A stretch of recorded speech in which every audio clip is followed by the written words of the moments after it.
اساتذہ کرام کا ادب۔ والدین کی طرح استاد کا ادب بھی اسلامی معاشروں کی ایک امتیازی خصوصیت تھی، اور اس کا تسلسل بھی صحابہ کے زمانے سے چلا آ رہا تھا۔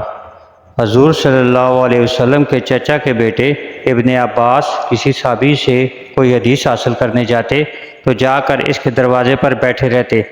اس کا دروازہ کھٹکھٹانا بھی ادب کے خلاف سمجھتے تھے، اور جب وہ صحابی خود ہی کسی کام سے باہر نکلتے تو ان سے حدیث پوچھتے، اور اس دوران سخت گرمی میں پسینہ بہتا رہتا، لو چلتی رہتی اور یہ برداشت کرتے رہتے۔